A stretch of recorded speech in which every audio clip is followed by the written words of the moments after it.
नमस्कार बच्चों, खान पान की बदलती तस्वीर इस पाठ में फिर से एक बार आपका स्वागत है।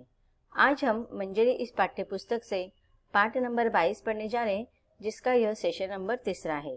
इसके पहले सेशन में हमने देखा कि लेखक प्रयाग शुक्ल हमें मिश्र खाद्य संस्कृति के परिवर्तन के बारे में बता रहे।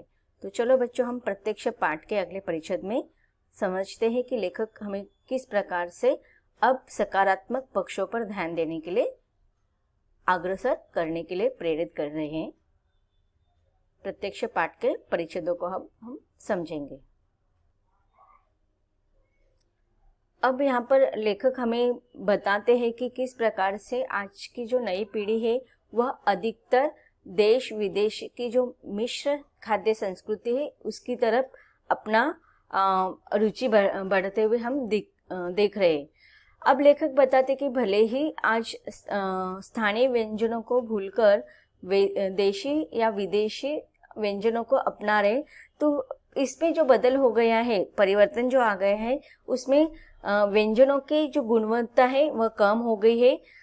इसके बाद लेखक कहते हैं कि इसको अपनाने के पीछे पारंपरिक जो व्यंजन होते हैं वह बनाने में जो समय लगता है कि आज समय कम होने की वजह से महिलाएं, जो स्त्री वर्ग होता है, महिलाएं अधिकतर कामों पर जाने लगे हैं, उनके पास समय नहीं होता है।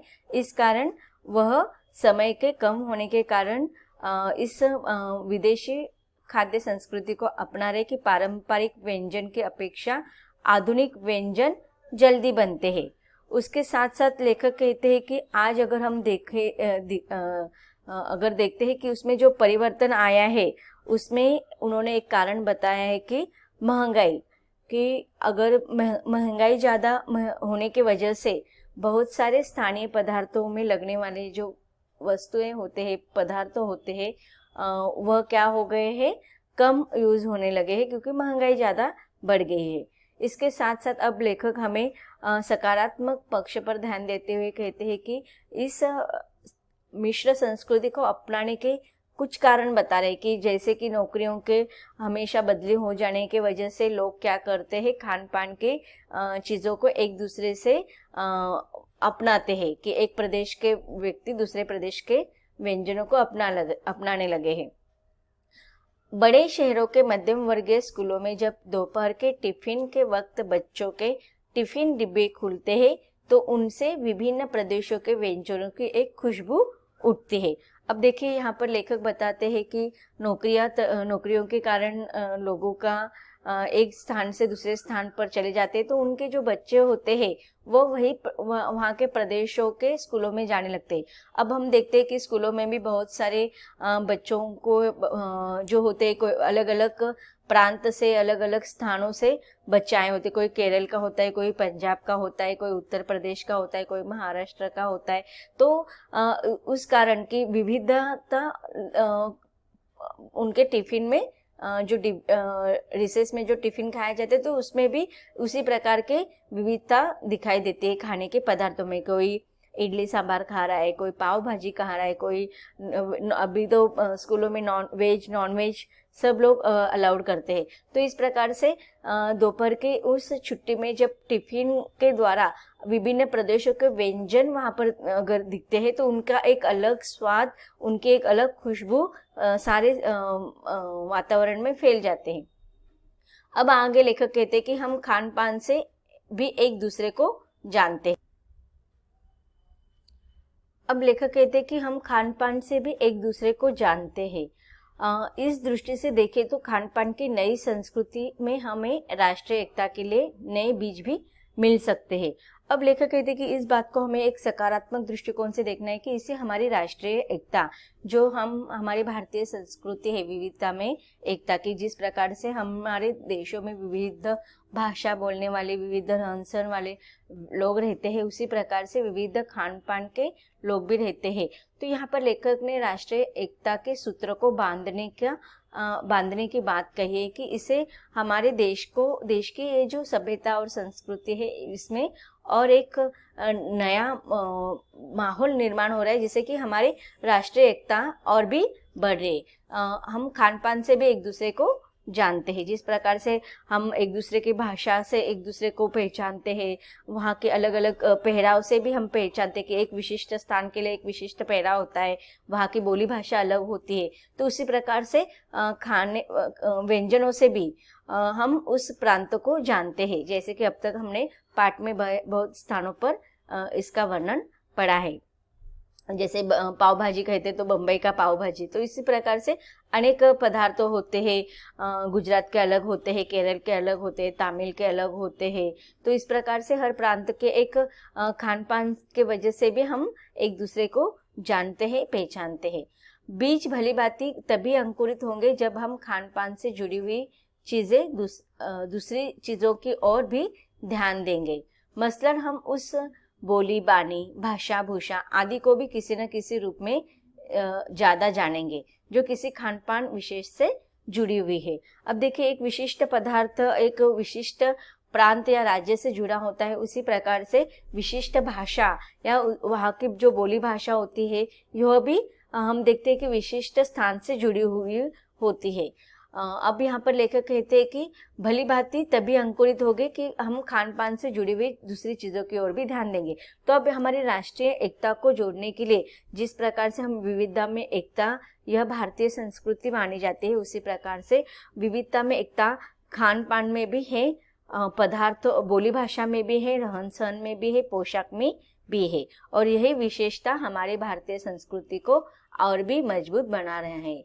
आगे लेखक कहते हैं कि इसी के साथ ध्यान देने की बात यह है कि स्थानीय व्यंजनों का पुनरुद्धार भी जरूरी है, जिन्हें अब एथनिक कहकर पुकारने का चलन बढ़ा है। अब देखिए, आगे के परिच्छेदों में लेखक हमें बता रहे हैं कि किस प्रकार से हमें मिश्र खाद्य पदार्थ की संस्कृति को अपनाते हुए हमारे जो पारंपरिक जो व्यंजन है उनको नहीं भूलना है, उनको हमारे मन से और हमारे स्वाद से उनको बाहर नहीं निकलना है। तो स्थानीय व्यंजन का हमें पुनरुद्धार करना है, न तो वो एथनिक नाम से जाने जाएंगे। एथनिक नाम का, एथनिक शब्द का अर्थ क्या होता है कि किसी खास जगह पर ही वो मिलते हैं, अर्थात कि वह हमारे आम खाद्य पदार्थ है, पारंपरिक स्थानीय खाद्य पदार्थ है। लेकिन आज अगर हम उनको खुद नहीं अपनाएंगे तो वही स्थानीय पारंपरिक खाने के जो पदार्थ है वह एक दिन एथनिक कहकर उसका चलन हमारे प्रांत में से या हमारे घरों में से चला जाएगा। ऐसे स्थानीय व्यंजन केवल 5 सितारा होटल के प्रचारार्थ नहीं छोड़ दिए जाने चाहिए।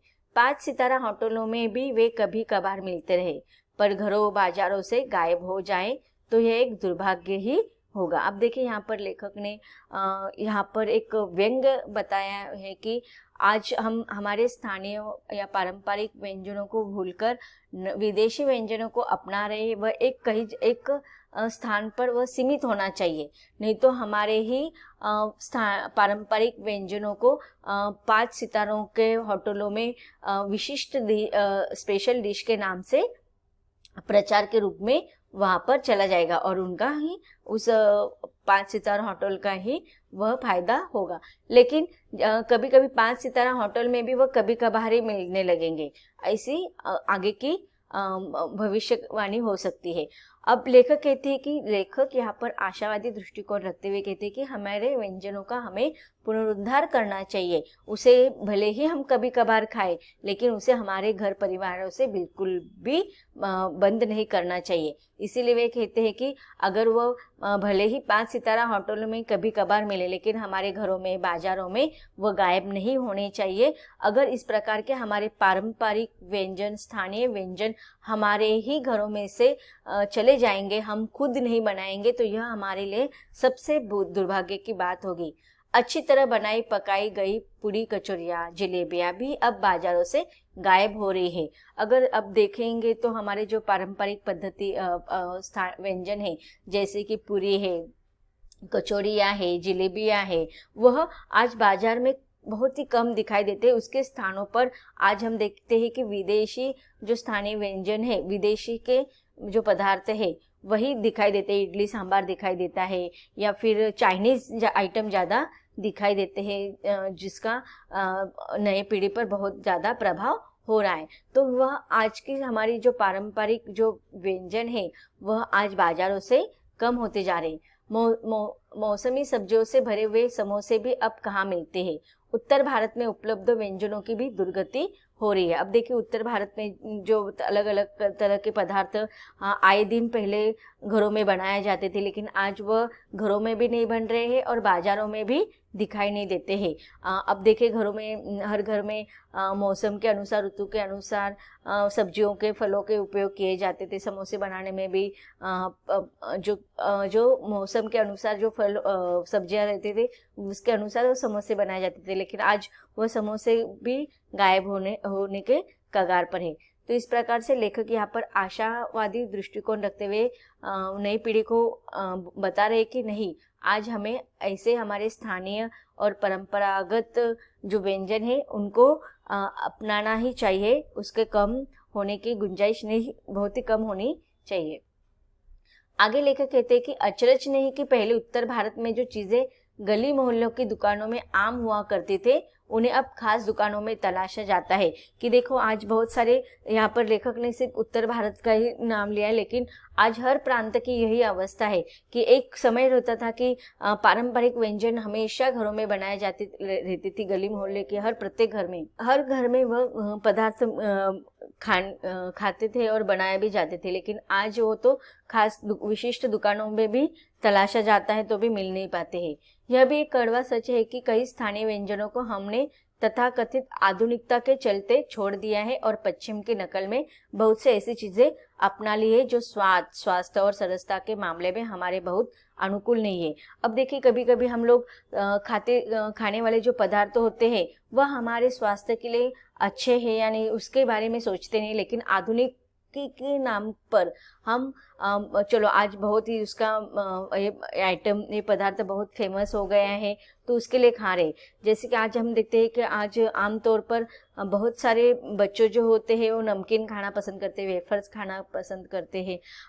अब पहले युग में कैसा होता था कि घर में ही बनाया करते थे, अचार हो या बहुत सारी चीज़ें ऐसे घर में बनाया करते थे, तो उससे क्या हो जाता था, क्वालिटी भी अच्छी होती रहती थी और उससे सारे लोगों के हेल्थ का भी उसमें विचार किया जाता था। इसके साथ साथ अगर हम देखते हैं कि बाजार में जो आज हम देखते हैं कि चाइनीज़ आइटम होते हैं उसमें भी बहुत सारे सब्जियों का उपयोग किया जाता है, या फिर जो पैकेट्स होते हैं वह रेडीमेड पैकेट्स मिलते हैं, लेकिन हम क्या करते हैं उनके ऊपर जो डेट होता है वो बिल्कुल भी नहीं देखते हैं।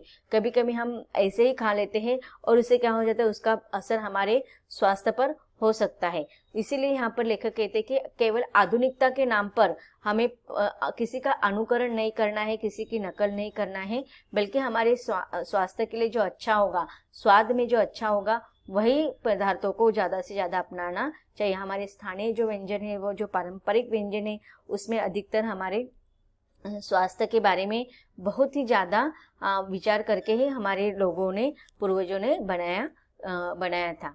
आगे लेखक कहते हैं कि यह भी रहा है कि खान पान की मिश्रित संस्कृति में हम कई बार चीज़ों का असली और अलग स्वाद नहीं ले पा रहे। अब लेखक ने यहाँ पर कहा है कि जो मिश्रित खाद्य संस्कृति आ गया है, इसकी वजह से हम क्या करते हैं कि जो एक्चुअल जो पदार्थ होता है, एक्चुअल जो व्यंजन होता है, उसका असली स्वाद भी हमें पता नहीं होता है और हम उसका अलग स्वाद में ही लगे रहते हैं। अक्सर प्रीतिभोज या पार्टियों में एक साथ ढेरों चीज़ें रख दी जाती है और उनका स्वाद गड़मड़म होता रहता है। अब देखिए बहुत सारे लोगों के घर पे देखते हैं हम, पार्टियां होती है, रिसेप्शन होती है, तो उस समय क्या किया जाता है, बुफे डिनर होता है, तो अलग अलग तरह वैरायटी वाले पदार्थ वहाँ पर होते हैं। चाट होते हैं, दाल चावल होता है, मतलब पारंपरिक पदार्थ भी होते हैं, चाइनीज़ भी होते हैं, कहीं पर जापानीज़ भी होते हैं, अलग अलग पदार्थ होते हैं। तो वहाँ पर क्या करते हैं लोग, क्या करते हैं, एक ही डिश में सारे अलग अलग स्वाद के पदार्थ ले लेते हैं। अब एक समय व्यक्ति खाएगा कितना और वो लेता कितना है, इससे क्या होता है, एक तो स्वाद पता नहीं चलता है। एक्चुअल चाइनीज़ के साथ साथ अगर दाल चावल ले लिया या पारंपरिक पद्धति के जो खाना ले लिया, तो उसमें पता नहीं चलता है कि कौन सा स्वाद कौन से व्यंजन का है, और इसीलिए एक्चुअल व्यंजन का स्वाद वहाँ पर पता नहीं चलता है। इसे तो हम ये और एक बात पर हम ध्यान देंगे कि वहाँ पर हम जो व्यंजन खाते हैं वह बहुत सारे एक प्लेट में ले लेते हैं, उसके वजह से व्यंजन वेस्ट भी हो जाते हैं।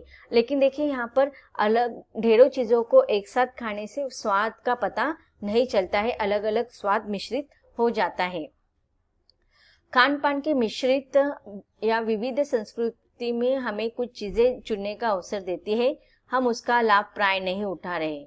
हम अक्सर एक ही प्लेट में कई तरह के और कई बार तो बिल्कुल विपरीत प्रवृत्ति वाले व्यंजन परोस लेना चाहते हैं। अब देखिए यहाँ पर हमें कभी कभी ज्ञान नहीं होता है कि कौन से विपरीत पदार्थ तो होते हैं, कि वेज के साथ नॉनवेज खाते हैं, कभी कभी नॉनवेज और वेज के भी बहुत सारे पदार्थ ऐसे होते हैं कि वह बहुत ही गर्म होते हैं, और हम एक साथ बहुत सारे विपरीत स्वभाव वाले पदार्थ खा लेने से इसका हमारी सेहत पर बहुत बुरा असर हो सकता है। इसलिए खान पान की जो मिश्रित विविध संस्कृति बनी है और लग यही रहा है कि यही और अधिक विकसित होने वाली है, उसे तरह तरह से जांचते रहना जरूरी है। तो यहाँ पर लेखक कहते हैं कि भले ही हम मिश्रित विविध खान पान की संस्कृति को अपना रहे हैं, लेकिन हमें वो हमारे सेहत के लिए, हमारे आरोग्य के लिए कितना अच्छा है, कितना बुरा है, हमारे हेल्थ के लिए उसका बुरा असर तो नहीं होगा, ये सारी चीज़ों पर हमें ध्यान देना है। तो यहाँ पर लेखक ने एक संतुलित आहार की तरफ हमें ध्यान देने के लिए कहा है। उसके साथ साथ हमारे पारंपरिक व्यंजनों की उपेक्षा न करते हुए हमारे आधुनिक या फिर विदेशी खाद्य संस्कृति को या मिश्रित खाद्य संस्कृति को अपनाते हुए सकारात्मक विचार करने के लिए लेखक हमें यहाँ पर प्रवृत्त कर रहे हैं। तो बच्चों, यहाँ पर इस पाठ में लेखक ने समय के अनुसार मनुष्य में खान पान में आए हुए आधुनिक तथा मिश्रित व्यंजन संस्कृति और शैली के परिवर्तन के बारे में इस पाठ में लेखक ने हमें बताया है। यह पाठ यहीं पर खत्म होता है। धन्यवाद।